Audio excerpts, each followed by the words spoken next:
and they'd soon found that this little treat was the only way to placate him. When their tasks were completed, John said, "Come on, I'm flipping freezing, and we'd best be off. Mum won't be happy if we're late for dinner." Millie gave Samson another affectionate pat before they left, and approaching the gate she looked the other way as they passed the two men again, relieved when this time they made no derogatory comments. Once outside the depot she hooked an arm through John's, slowing his stride. She was determined to bring up the subject again, a subject he always skirted. "John, you said that one day you'd explain to me why Dad acts the way he does." "Oh, not this again. For Christ's sake, Millie. It ain't so bad. And anyway, I don't think you're old enough to understand yet." "Of course I am. Oh, for goodness sake, I leave school at Easter."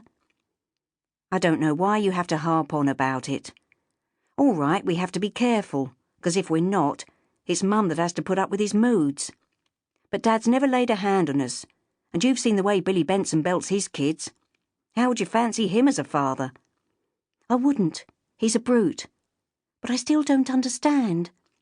She's our mother, for God's sake, and why shouldn't she cuddle us?" "We're too big for all that now. So why don't you just forget it?" "I can't, John. Have you forgotten what it was like when you were a little boy? Dad would fly into a temper if you so much as sat on Mum's lap." "Of course I haven't forgotten.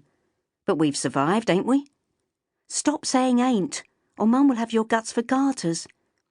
Anyway, I know we've survived, but I still need to understand why she can't even give us a hug." Her brother's breath came out in a long sigh. "It's a bit hard to explain." Millie tugged on John's arm, and as he drew to a halt she said, "Please try." "All right.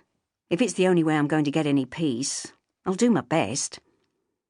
And scratching his chin as though to gather his thoughts, he then said, "Dad loves Mum, loves her to the point of obsession. He behaves the way he does because he's jealous when she shows us any affection." "Jealous?" she cried in amazement. "How can he be jealous of his own children?" "I don't know. His love is warped in some way, but don't ask me to explain why, because I can't." "He must be balmy. How can you say he loves her when she's not allowed to touch her own children? God, when I think of the tantrum she's had to put up with." "Don't exaggerate. All right, when Dad's in a mood, he can be murder. But all we have to do is keep away from Mum when he's around." "Oh, and that's supposed to make it all right, is it?" Millie snapped, bristling with indignation. "I can't believe you're defending him." "I'm not defending him. It sounds as if you are to me. As soon as you started working with Dad, you changed your tune, and now you two are as thick as thieves." Anger increased her pace, and as they turned into Harmon Street, John grabbed her arm. "Calm down, Millie. Dad isn't so bad. And when we're out on the round, he's like a different person. In fact, we often have a good laugh."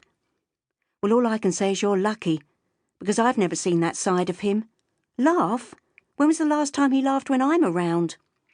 "Look, that's enough now. Mum will know something's wrong if you go indoors with that expression on your face."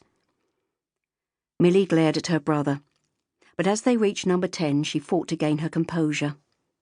John was right, and the last thing she wanted was to upset her mother. She watched now as her brother put the key in the lock, and bracing herself, followed him indoors.